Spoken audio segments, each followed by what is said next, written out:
accompagner ça, que ça soit des mesures dissuasives pour que plus jamais ça dans ce pays nit di jëlati dërëmu Sénégal.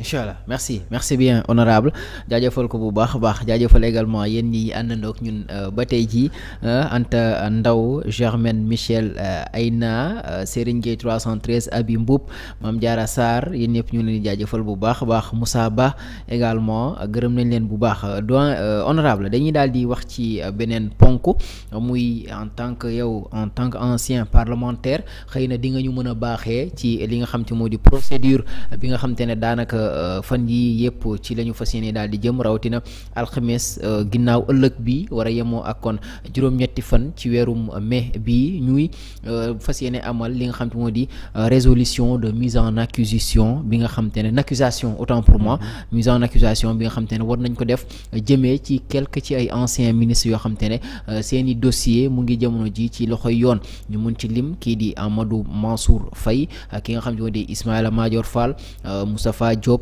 Sophie Gladima ak ki nga xam te ne moo di Ndeye Saly Diop Dieng turam dëgg di Salimata Diop loolee procédure bi xëy na bëriwul en temps à part Idrissa Seck bi nga xam te ne moom la ñu mës a yóbbu ci haute cour de justice fii ci réewum Sénégal ça sera la deuxième fois ñuy yóbbu un ancien ministre ci kanamu li nga xam te moo di kuréelu attekaay boobule tey résolution de mise en accusation bi naka lay demee assemblée nationale alxames bu ñu ñëwee lan mooy war a doon li nga xam te moo di procédure bi ak buñ ci jógee dëgg-dëgg maintenant lan mooy doon jéego yi nga xam te moom la ci yoon war a teg.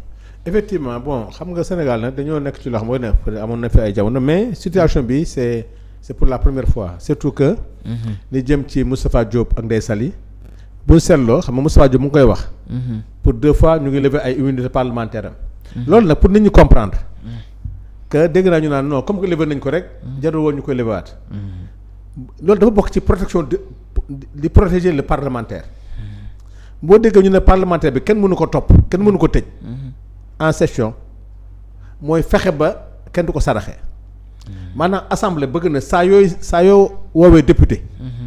di ko laaj ci benn sujet da nga ma jox benn sujet ne da nga ko bëgg a déglu le cas de Moustapha Diop ci kawu. Tabaski Ngom. loolu nga ma laaj da nga ko ci bëgg document yi dossier yi nga ma jox. dossier Tabaski Ngom la. loolu laa la autorisé. nga yem ci loolu. nga déglu ko ci. d'accord ba leneen am. dañuy bañ keneen buruxlu ci parce que amatul immunité parlementaire. ñu ñëw ne ko nuus jël ko alors que l'assemblée n'est pas informée. moo tax assemblée chaque infraction chaque demande de l'immunité parlementaire day nekk un dossier. bu dee 100 fois la sera 100 dossiers. loolu moo tax kaawu Moustapha Diop. comme que la haute cour de justice dañ koy juger comme ministre. il a la chance d'être un parlementaire. loolu moo taxoon moo Ndeye Saly comme que ay député lañu actuellement. mu loo leen jébbal haute cour en tant que levé seen immunité parlementaire parce que tey protection bi ñu am. ils ont une double protection. benn bi. juridiction de privilège mooy la haute cour. en tant que ministre mais balaa nga def jébbal il fallait que ñu lever seen immunité parlementaire xool la pertinence waxtaan ak ñoom. ñu wax ñu lan la loolu boobu. cette phase-là est terminée. Maintenant, la commission s'est réunie def nañu lu ñu war a def yëpp. Maintenant ce qui va se passer mooy ñu ñëw en plénière. bu ñëwee en plénière lire la résolution pour la levée de l'immunité parlementaire def ko explique ko permettre à Ndeye Saly à Moustapha Diop ou bien à leur défenseur à leurs avocats de s'exprimer permettre au président de la commission mu wax et son rapporteur ak quelqu'un qui sera contre ñu wax bu ñu paree nag bon rafet naa njort que ne ni mu amee en commission amee ko ak ouverture bi noonu lay amee avec la levée donc leur immunité dinañ ko lever maintenant léegi nag ñu jox ko la haute cour de justice la résolution. jour bi ñu koy voté. pour la résolution pour la mise en accusation oui. mun naa wax sax dans l'immédiat dans les 24 heures. dañuy saisir le procureur. le procureur immédiatement day saisir la commission d'instruction immédiatement xam nga ñoom seen dossier contrairement à li ñuy xalaat politiciens yi bu ñu génnee ci résolution bi rek ba procureur informé la commission d'instruction qui est constituée de 9 magistrats attention amul benn politicien bu ci bokk ça n'a rien à voir avec la haute cour de justice informer le président de la haute cour qui est un magistrat maintenant la commission d'instruction maintenant se saisit du dossier et li muy njëkk a def attention de man dañ ma jox ay dossier rek ne ma tel ak tel ak tel lii daal am na lu ñu ci yaakaar ñooñu nag ñooy instruire à charge et à décharge la commission d'instruction mën na wax ne non pour le cas de Ndeye Saly j'ai eu tous les documents possibles j'ai fait toutes les enquêtes tu as vu mais attention gis nga dafa am benn affaire buy fàtte sànq yaa ngi koy wax gis nga bu ñu defee bu ñu leen convoqué def information judiciaire foofu ngay dégg ku nga ñëw la et pourtant waa ji géré wul dara et pourtant ministre bi pourtant yoonam nekku ci foofu foofu nag nay am ay interaction parce que information judiciaire day permettre ñu gas ko parce que la Cour des comptes ñu gis ne yow yaa defar facture bi ñu wala na ñu gis ne yow yaa defar facture bi ñu wala na yow da ngaa defar facture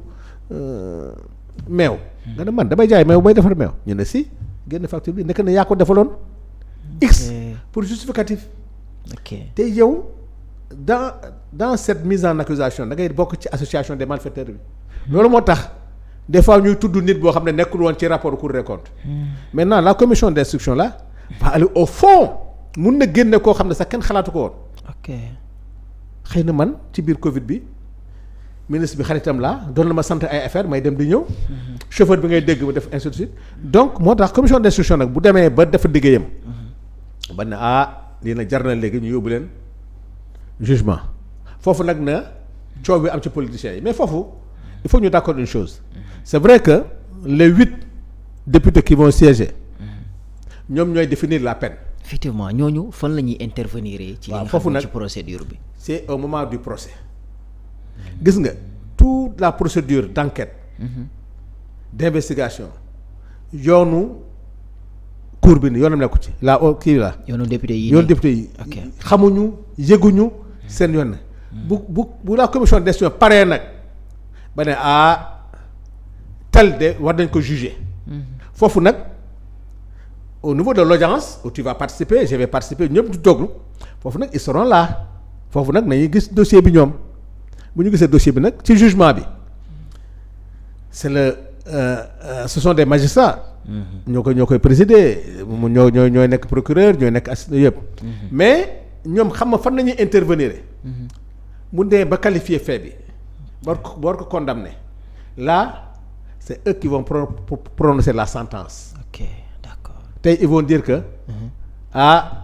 infraction bi jar na 15 ans de prison 10 ans de prison foofu nag attention ils vont faire une proposition de 5 ans 10 ans ñoo xam. ça dépend ci nature ki bi mais foofu il faut que ñu am majorité. Sinon pas la majorité. gis nga la peine la plus sévère dañ koy sànni ñu demaat ci peine bi ci topp.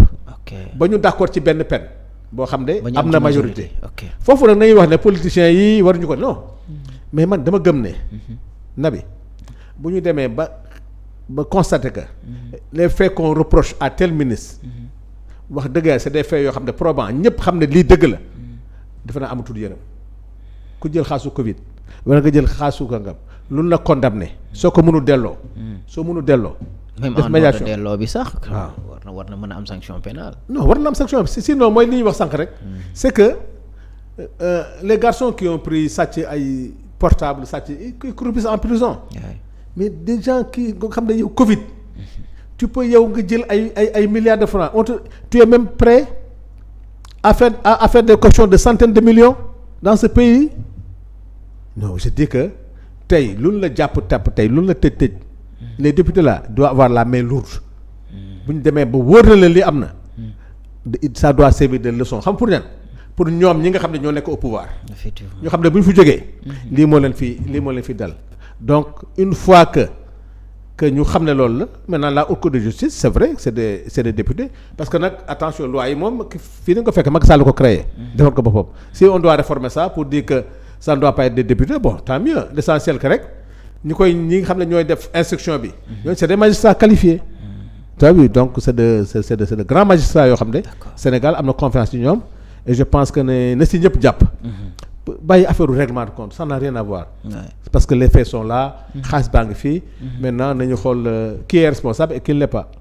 D'accord merci beaucoup honorable quand même lii mooy chance wu am xëy na koo xamante ne am na expérience bi wala maîtriser na li nga xam te ne mbir ngir indi ci lii di ay leeral xëy na temps baa ngi dem waaye dese nañu ñaari kii yoo xamante ne bëggoon nañ également nga jàngatal ñu ko muy xëy na lu jëm ci li nga xam te moo di dialogue national bi ñu daal di woote te kii di njiitu réew mi Bassirou Diomaye Diakhar Faye daal di ko initier ñu war ko amoon le 28 mai bii ñu nekk ñu gis déjà am na ñenn ñoo xam te ne ñu ngi annoncé ne ñoom duñ ci daal di teew ku si mel ne kii di Thierno Alassane Sall ànd ceeg partem bi nga xam ne la République des valeurs mu ne xëy na conditions yi nga xam te ne moom la doon xaar ngir ñu organiser un dialogue boo xam te ne dina mën a tege ci yoon te ñëpp jële ci njëriñ gisuñu ko ba tax déjà duñ ca daal di teew déjà démarche boobee noo ko jàngatee ak xëy na décision bi nga xam te ne jël na ko ci jamono joo xam te ne ñu ngi wax ne xëy na ñëpp daal di nañ leen si wóolu quand même ngir ñu wuyu ji.